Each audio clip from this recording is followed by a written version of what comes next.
there was not much contact, right? They're living separate lives. And then this American couple immigrated to Israel. And, sometimes you need this outsider to look differently and maybe even naively at things.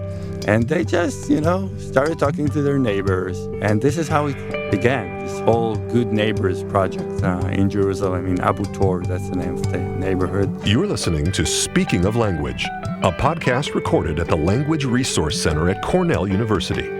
Each week, we explore a topic related to language pedagogy and second language acquisition. This week, on Speaking of Language, Yarden Kedar talks about an Arab-Jewish Language Café in Jerusalem and some ideas for bilingual, community-based language pedagogy. Welcome to a new episode of Speaking of Language. I'm Angelica Kramer, the director of the Language Resource Center at Cornell University. And I'm Sam Lupowitz, the LRC's media manager. Today, we have Yarden Kedar with us in the studio. Dr. Kedar is an Israel Institute visiting faculty in the Department of Psychology at Cornell. He gave a talk as part of our monthly LRC speaker series on bilingual community-based language pedagogy. You can watch his full talk on our YouTube channel, and we are excited to extend our conversation here today. Welcome to Speaking of Language, Yarden. Thank you. Thank you for having me. Before we dive into the project that you presented to us, can you please share a little bit about your background and your own path with languages? Sure. So, I'm from Israel. I was born and raised in Jerusalem, and coming from a family that has a long history of language research and all kinds of languages, German, Polish, Czech, Slovakian, many languages in my family. Yiddish, of course. Of course, yeah.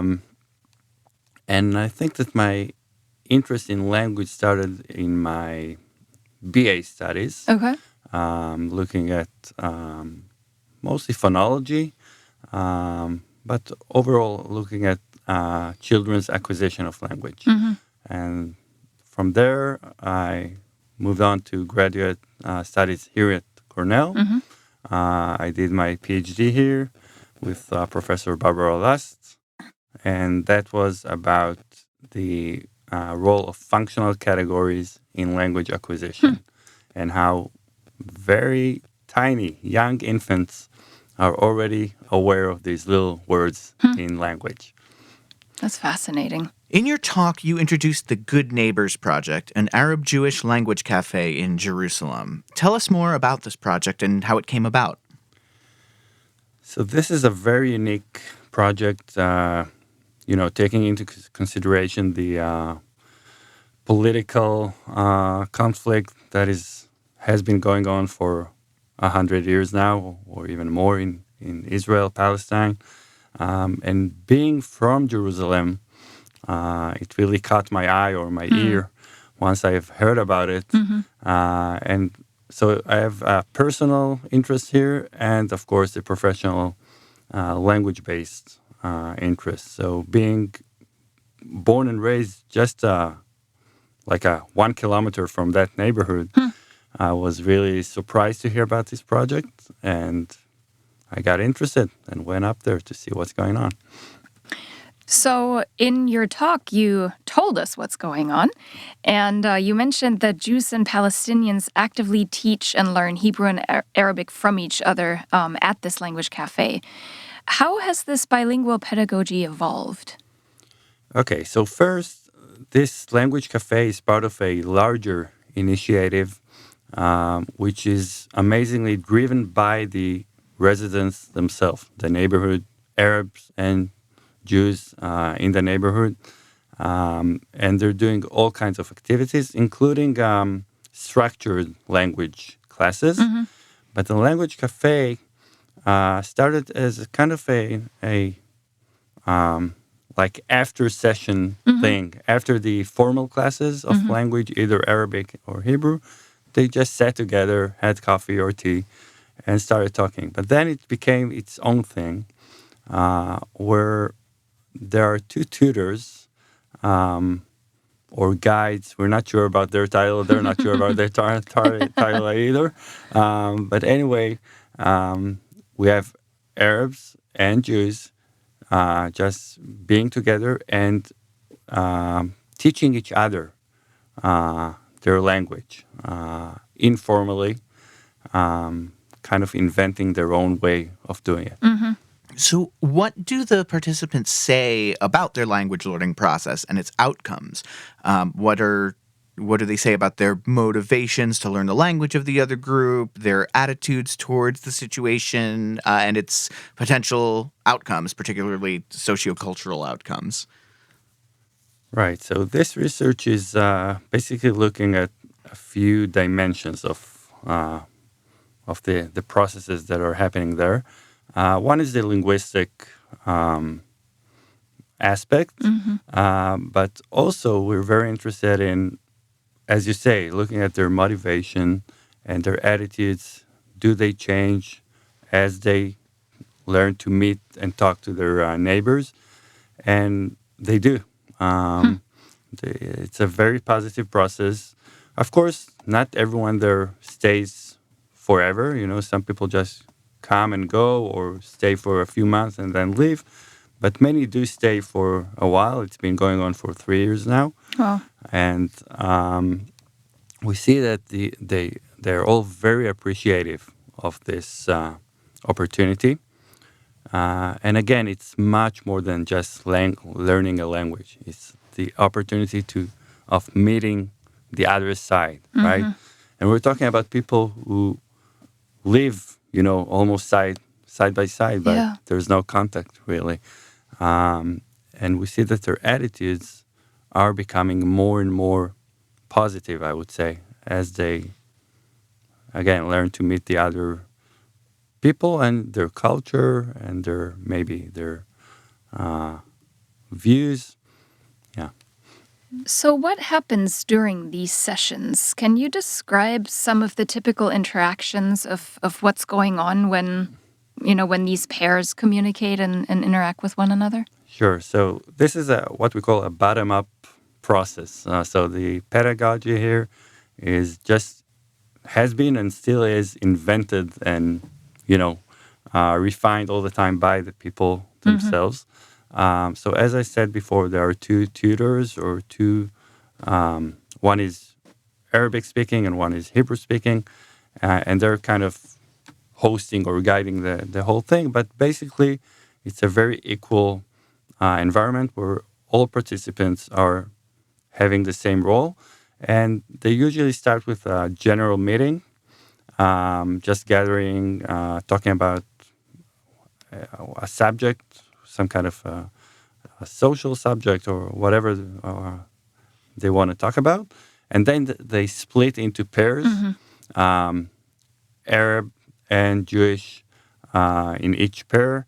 And in those pairs, they have an equal time of being a student and a teacher. So each one teaches the other their language. And then at the end, the whole group reconvenes and kind of summarizes the meeting. Yeah. What are the proficiency levels of these participants? Does it ever happen that somebody comes in with absolutely zero knowledge of the other language? Sure, yeah. Many do. Okay. I would say that it's more typical of the Jewish participants. And this is because of the way of the language status in Israel. Hebrew is the dominant language. Sure. Most people, if they are interested in other foreign languages, they would study English or European languages. So in the Jewish sector, in the Jewish society, we have less and less people who know Arabic. In the Arab society, it's different, of course, because they need Hebrew just to get around. Sure. Yeah.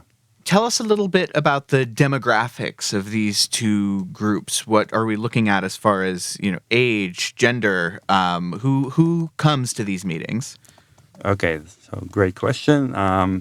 Usually, in the Arab Palestinian side, you will see mostly women and younger ones. I would say around 20 to 30 or 40 years of age. And in the Jewish side, these are usually older, like 50, 60, 70-year-old people. And here it's like pretty much equal, men and women. And you asked about motivations before. That's important because we're interested in this research mainly in the intrinsic motivations. Why do people want to learn the other side's language? But we must also be aware of some external motivation. Sure. And this is very relevant, especially to the Palestinian Arab side, because Hebrew is so dominant in Israel in general, and even in the occupied territories, even in the Palestinian areas, it's becoming more and more dominant. It kind of invades the Arabic language, as we can see in many places in the world. So for them, it's not just about pure interest. There's a real life reason to know Hebrew. Yeah. Wonderful. So this program really helps promote values of equity, equality, and mutual respect. Why is it particularly important in Jerusalem, if you think about the physical location here of this language cafe?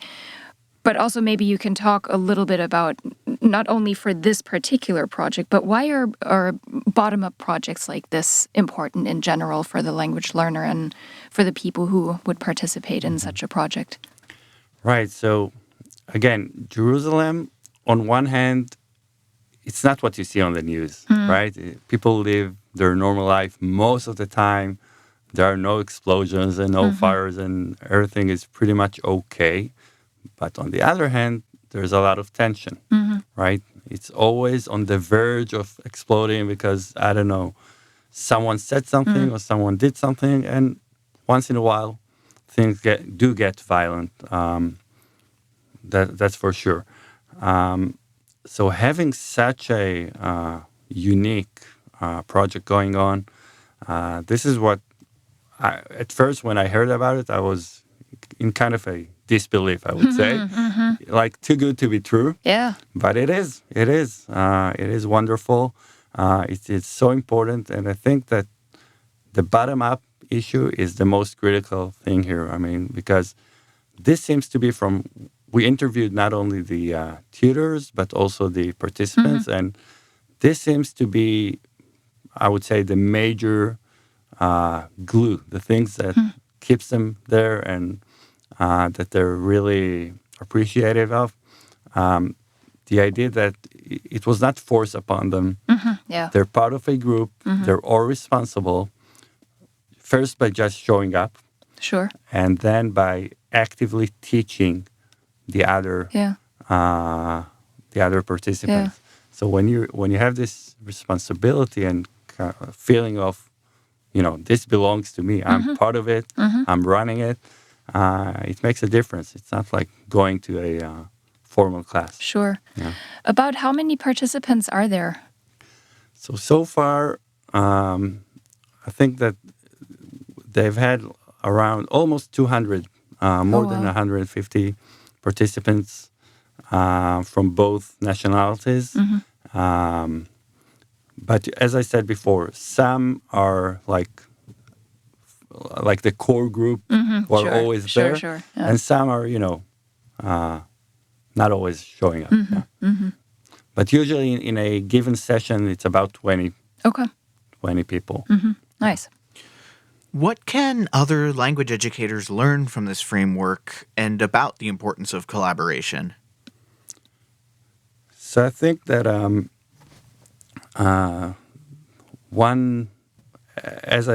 one secret or one advantage that we found here is this sense of belonging and sense of responsibility, and the active part of not just passively learning a language, but also teaching your own language.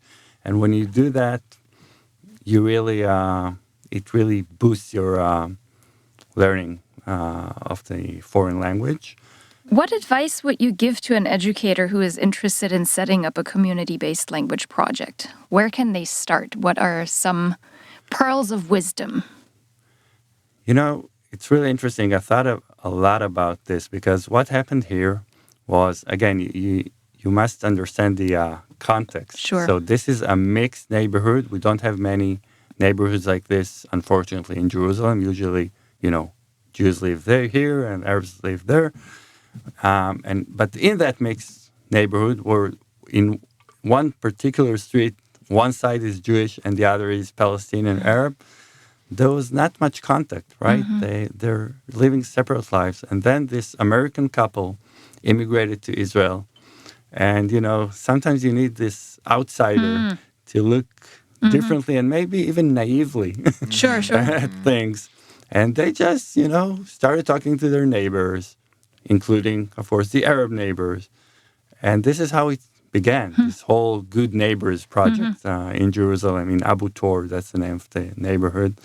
So I would say that, we see it in many social psychology experiments. Basically, when people are just together, things happen, and usually for the better. So my advice for anyone, even in a conflict-driven area, it's not impossible. Just talk to the people. And, people are just people. They're not political agents or whatever. Yeah. So this is, I think, the big secret here. They just started as neighbors and got to be good friends. Yeah, that's wonderful. Can you talk a little bit more about the research that you were doing as part of this project when you did the site visit? Right. So this is actually ongoing. And there are three main axes, I would say, to this research. One is the linguistic part, we're recording the sessions and interviewing the people. And we want to understand, one thing is to say, I'm feeling really good. I became familiar with my neighbors, and that's amazing. That's great. But linguistically speaking, or pedagogically speaking, how efficient is it? And we're trying to see what is really being learned there, and trying to compare it to more formal teaching settings. So that's one direction. And the other direction is looking at it's more psychological, I would say, looking at their motivations and their attitudes towards their neighbors, towards the conflicts in general. Yeah. Interesting. When do you think you will have preliminary results ready? I think that the motivation and attitude paper is getting there. Okay. So hopefully during this calendar year it will be out. And the linguistic part, as always, it takes a bit longer. Yeah. Great. Well, where can our listeners find out more about everything you just talked about? Well, I would encourage people to look and even better show some support to these really inspiring people in Abu Tor. The overall project's name is Good Neighbors. You can find it on Facebook. You can find it, I think, in other platforms online. But I think that Facebook is their biggest, where things are advertised and things are happening. There are many other projects in this neighborhood. Again, binational, Arab and Jewish, Palestinians and Israelis, whatever you want to call it. For example, soccer teams, united soccer teams with Arab and Jewish kids, boys great. and girls. This is sponsored by the famous Italian club AC Milan, and many, many other beautiful initiatives, indoor, outdoor. So that's the first place to look for it. And the Language Café, they have their own specific page where you can see, again, very nice illustrations of what they look like, how they teach each other, the materials that they use. So it's basically all online. Just look for it. Awesome. And we'll make sure to put the link in the show Right. notes too so people can see it right at the click of a button. So, Yarden, before we sign off, we'd like to ask you to share a word in a language you speak, you love, you are learning, or you want to learn that makes you laugh. What is that word? Okay, I had to think a lot about this question. And then for some reason, I remember this funny word. It's in Portuguese, which I don't speak. And I'm not sure at all about my pronunciation. It's embaixada, which is embassy, right? Embassy in English, embajada in Spanish. And the story is that, like many Israelis, we have our compulsory military service. After we do that, we're taking our time before going into college because you just need to get some air. And many Israelis, like myself, go either to the Far East or to South America. So I went to South America. And, traveling in Argentina, Chile, learning Spanish in a really good way. I got hold of Spanish, and my friend too. And then we came to the Brazilian embassy to get our visas to cross to Brazil. And we were looking at the sign, on the building. And, whoa, what's this? With all the X's and and then they pronounce it, which was even funnier. So we said that Portuguese, or at least Brazilian Portuguese, is like an Yiddish speaker speaking Spanish. Nice. All right. Well, thank you so much for speaking of language with us, Yarden. Thank you. Thank you very much. Next week, we'll speak with Jarell Ezel and a team of student trainers from Cornell's Center for Cultural Humility. Until then, Auf Wiederhören! The Language Resource Center is located on the ground floor of Stimson Hall on Cornell's main campus in Ithaca, New York. Check us out on the web at lrc.cornell.edu. or follow Cornell LRC on Facebook, Twitter, and Instagram. Speaking of Language is produced by Angelica Kramer and Sam Lupowitz. Recorded by Sam Lupowitz. Original music by Sam Lupowitz, Dan Gable, and Joe Gibson. Thanks also to the College of Arts and Sciences at Cornell University. As a reminder, the ideas and opinions expressed on this podcast do not reflect those of the College of Arts and Sciences or any other official entity of Cornell University. We thank our listeners, and do stay tuned for our next episode.